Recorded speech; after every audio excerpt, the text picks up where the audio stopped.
Hi everybody, my name is Lisa Cove and I'm on the board of the Empowering Spirits Foundation, where changing hearts and minds is not just a concept, it's action that we take seriously, and as such I've been asked to be the director of Build Beloved Community.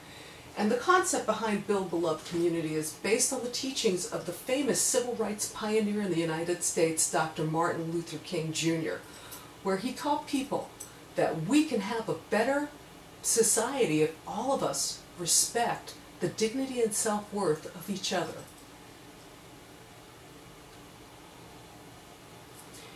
In order to have that respect, we must know where disrespect comes from. And disrespect comes from the causes of discrimination. And all these things that we're going to talk about today feed into discrimination and give us wrong thinking. And we can learn a better way. And so we will start with this area, then that area, and here, and we will move on down so that all of you understand why you might have a prejudiced thought. And the key thing we want you to take from this is, do not feel guilty about having that prejudiced thought. Learn what it is and get beyond it. It's not your fault. It's not the fault of those that you love and respect that they have those thoughts, because they were taught this wrong thinking too. But now all of us can work together and respect each other and respect different groups and see them all for the humans that each and every group is.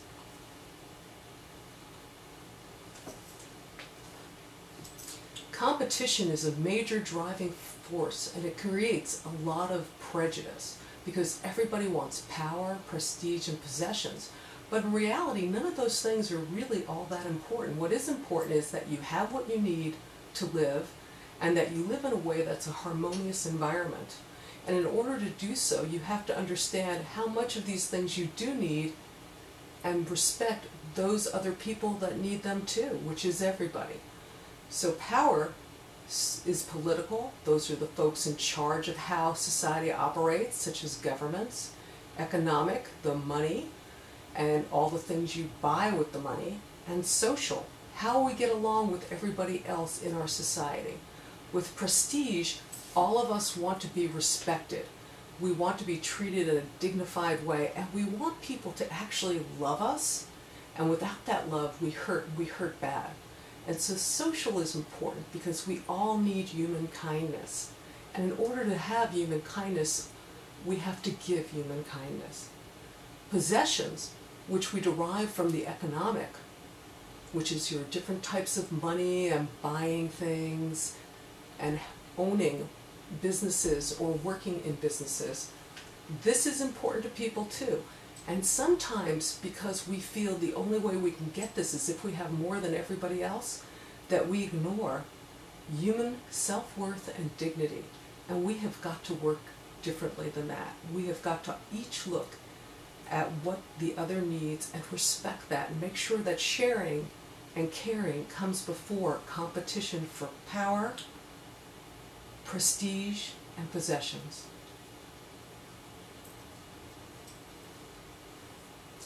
All societies in every country, if every city and town, have structured institutional inequalities, one of which is business. We each have different jobs. Sometimes we're owners, sometimes we're workers.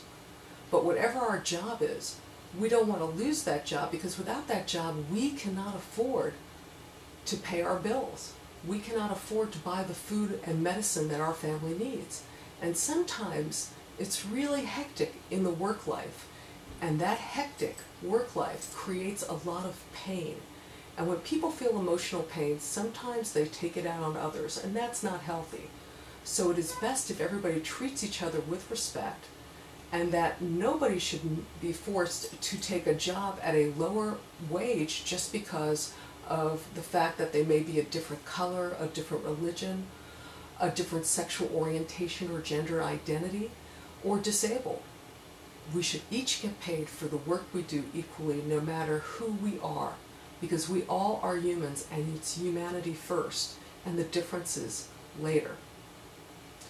Educational, some of us can afford to go all the way up to get a doctorate, and others are only able to get a few years in grade school.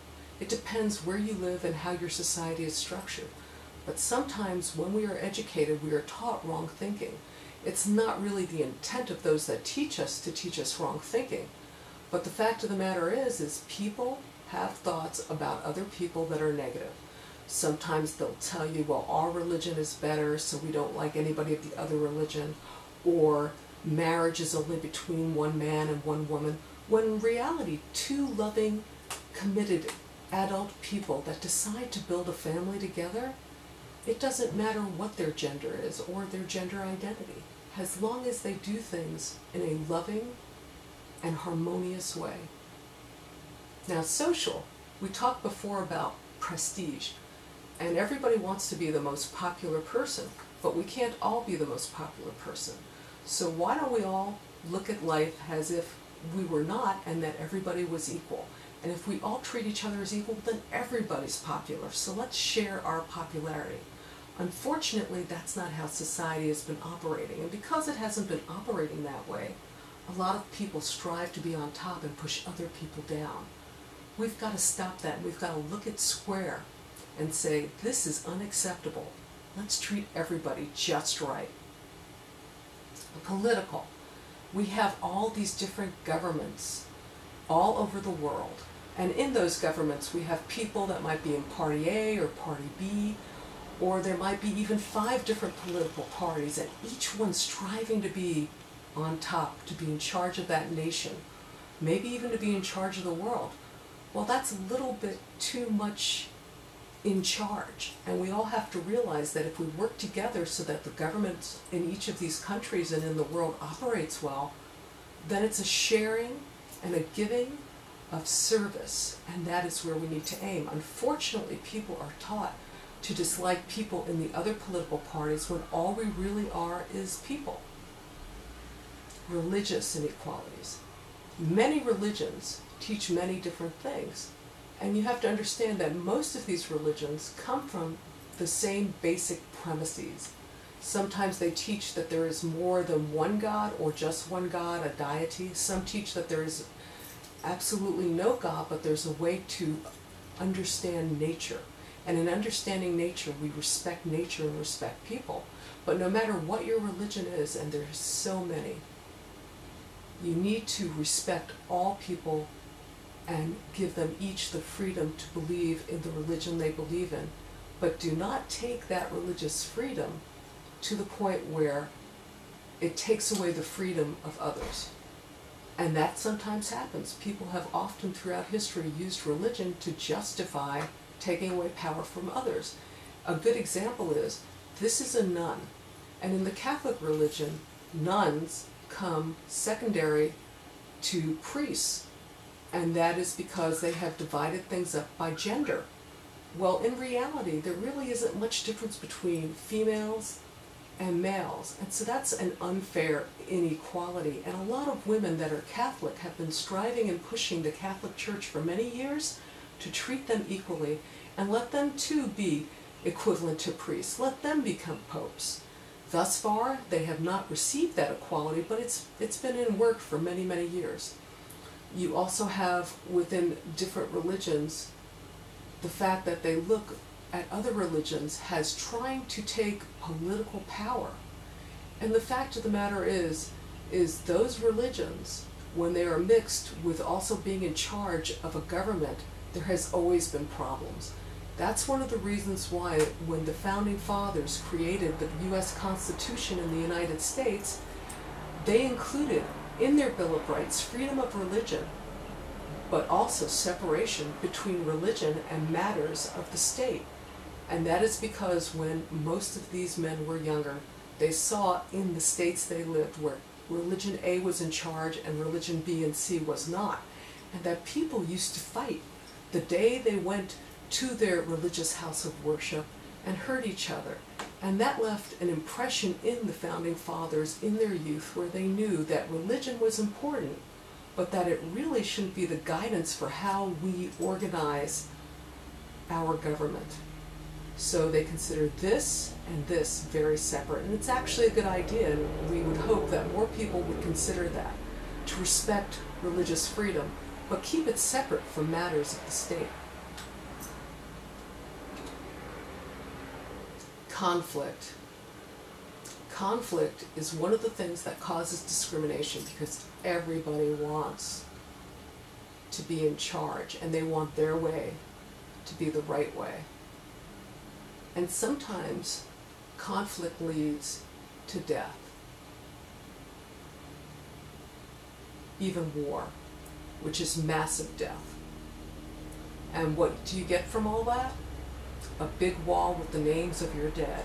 Not really an acceptable replacement for human life. And there's all kinds of different conflicts. Sometimes it's money, sometimes it's politics, and sometimes it's based on how we see ourselves and our world. But no matter what the reason for conflict, whenever it's handled in a way that becomes violent, that causes more discrimination because Group A or Person A always says, I'm smarter and better, and so does Person and or Group B. And the fact of the matter is we're all equal. There's nobody who's better than anyone else. And so it's important to respect each other. And what happens is when a group is disrespected, they are considered oppressed. And you let the oppressor know that you are not happy with the situation. Such as here with this couple. The wife is telling her husband, I'm not happy. They're not treating me equally. And he's forced to listen. And when two people listen and communicate in a way that is fair, where she says something, he says something, they both understand and really actively listen and hear what each other is saying, then they can work together and get past that conflict in a non-violent manner. But when people don't listen, then you get violence. And violence is never a good result. It is so much better to hear the other side and think, why are we upset with each other? Can we work this out?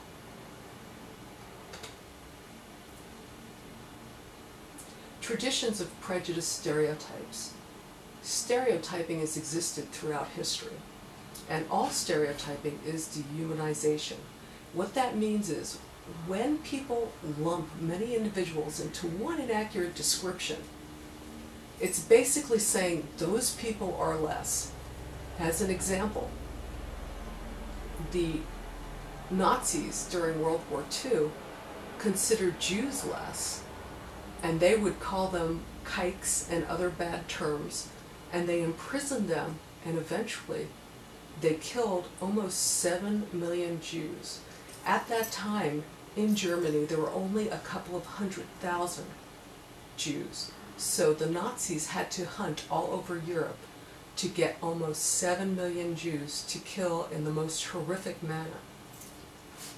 The Nazis aren't the only people that have done this. Earlier in history, as we know, there was the Spanish Inquisition. During the Spanish Inquisition, for religious reasons, if you did not celebrate your Sabbath on Sunday, which means if you were a Muslim and you celebrated on Thursday, Friday, or a Jew and you celebrated on Friday, Saturday, you were in trouble during the Spanish Inquisition. You might have even gotten killed, tortured, or thrown out of the Spanish Empire, which was a very huge empire at that time. Often when prejudice happens, code is used as a tool. And with that, language is crucial. So they might come up with a really bad term for that particular group, and then everybody in the group that is not being talked about spreads that term around, and they treat them differently.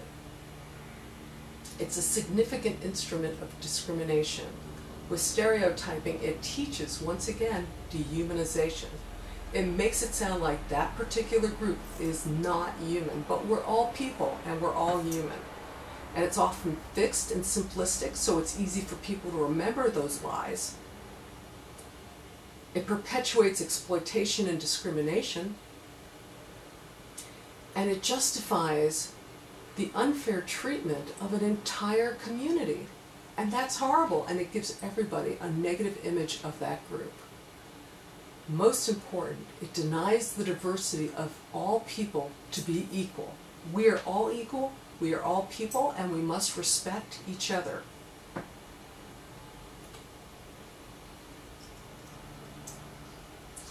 All individuals have needs and anxieties.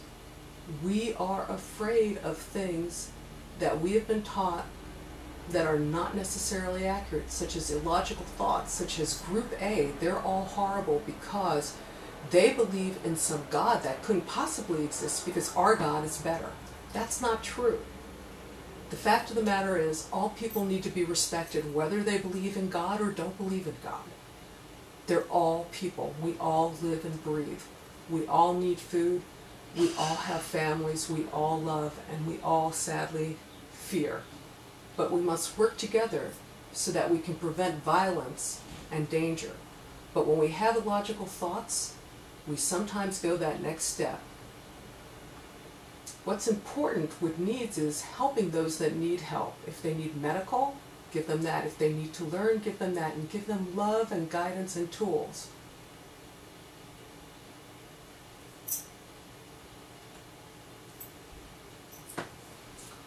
Low motivation and skills amongst the oppressed. Well, often when a group is kept down, let's say you're in religion A and religion B is in charge, then you become resentful, you're ostracized, you might even be bullied by the folks in religion A, and here you are in religion B not being treated very fairly. You see the world in a negative way. You might not talk to the person in the other religion, and you just might see them as something horrible, and it makes you depressed and resentful, and you just feel like fighting. Let's say it gets so horrible that you begin to protest. And this is the point of confrontation. And when a group is oppressed because of bad treatment, they do confront those that oppress them, and they do protest, and they do take actions. Hopefully it is nonviolent, and hopefully they're expressing their thoughts in a way where people can communicate with each other and get a positive outcome. But sometimes those that are committing the acts of oppression see those protests and see that resentment, and the fact that those people work in perhaps lowly jobs because those that oppress them would not give them the good jobs. They see them as less than human, and we need to turn that around. We need to make sure that all human beings are respected and treated just like everybody else, with dignity, and we all see each other's self-worth. Let's stop looking at the differences and let's start concentrating on what we have in common. This is the cycle of discrimination. When a person or group is oppressed by another group, there is dominance. This group and this person is dominant over this person and the group that this person represents. When that happens, this person becomes oppressed. The dominant group might increase the intensity of the domination and start humiliating this person, making them feel less than human, less than whole. They might even isolate this person and keep them away from the group. Things might increase in intensity, and there may be threats. There may be intimidation. The oppressor might double-check everything that the oppressed does. But eventually, there is always the point of confrontation where the person who has been treated as if they were inferior and less human confronts the person who considers themselves superior. Often when this point of confrontation happens, those that consider them superior and consider themselves right in their beliefs will deny and justify and blame the victim who is confronting them. When that happens, it leads to a negative outcome. But eventually, whether they listen up front or later, the group that is oppressed will prove that they are equal to the group that is oppressing. And in the end, both will live a decent life and both will work together.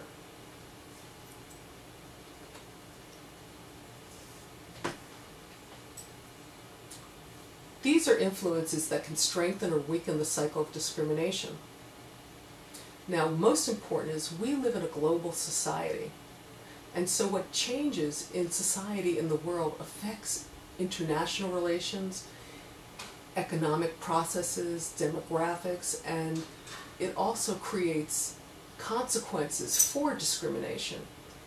As an example, right now many nations that have one person in charge, normally a dictator, are overthrowing those dictators and saying, no, we want the same rights as that dictator. We want equality, and we want to vote on the decisions in our nation. We no longer wish to be treated this way. We are oppressed and we consider this discrimination. We want to be in charge. We want political equality. We want economic equality. As that happens, it changes the entire construct of that society. And when that happens, people realize that anybody could be in charge if they're elected instead of just born into it from a dictatorial family. And those changes affect not only that local society, but the entire world. Things that increase the cycle of discrimination is when a group is really more unequal than another group. And if that group that is treated in an unequal manner has roles and responsibilities that are lowly and they are treated horribly and they must basically act as servants to the other group and get paid unfairly, while the other group has significant privilege and power, they have got the best jobs, they barely have to work, they get all the money, well, it reinforces the stereotyping, and it does keep the oppressed longer, but eventually that point of conflict will occur and equality is inevitable. Mitigating factors is really improving opportunities, diversity in leadership. So if you are in a place where religion A is in charge and people in religions B, C, and D can never get a decent job, if you want to make your community better, you have got to open the door and let those people in those other religions get equal opportunity to those good jobs and those leadership positions. When people do something good, they should be recognized, and it shouldn't matter what their religion is, the color of their skin, if they are disabled or not disabled, who they love, how they identify gender-wise. Everybody should be accepted and all should adapt to fairness. And it's important that we value human self-worth. And as this happens, we actually have to measure how good or bad we're treating people within our environment, and that's done by surveys, and then taking those surveys and analyzing and figuring out, well, the people in Group A and Group B and Group C are not being treated as well as the people in Group D. What can we do to make this better? And when those sort of things happen, it reduces prejudice and improves equality.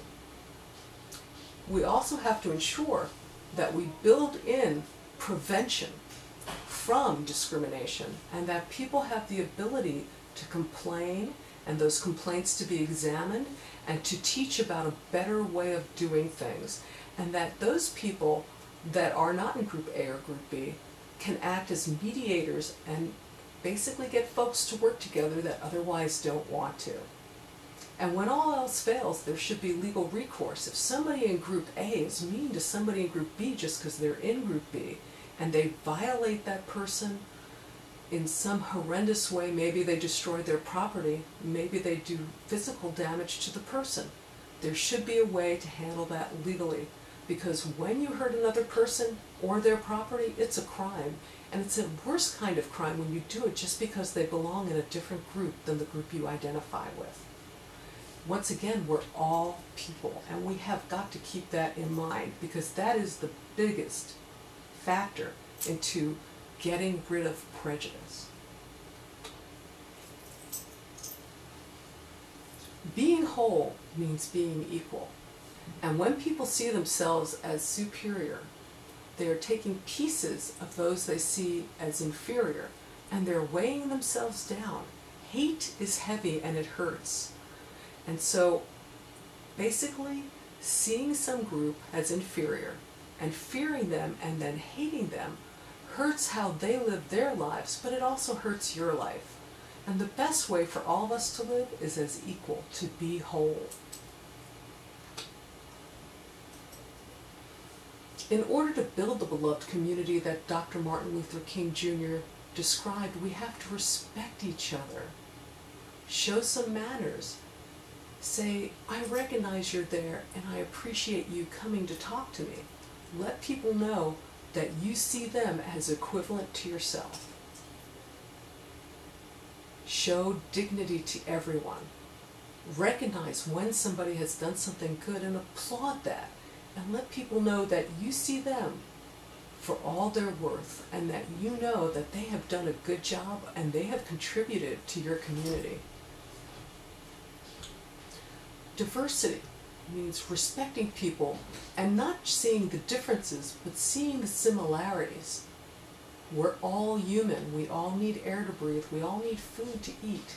And we all need to do other things that are very human. None of us can live without air and water.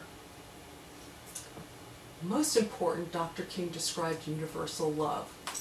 And with universal love, that means even if you do not like somebody personally, you can still love them, and you can still respect them, and you can still teach how diversity works, and see people more as the whole and less as just a part.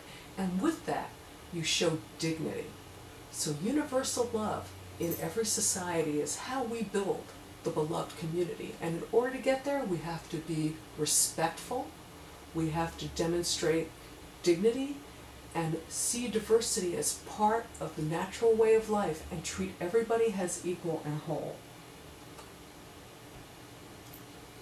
Now sometimes, because we've learned these wrong things about other groups, we have to unlearn them. And the best way to unlearn them is to actually do work and projects with other groups.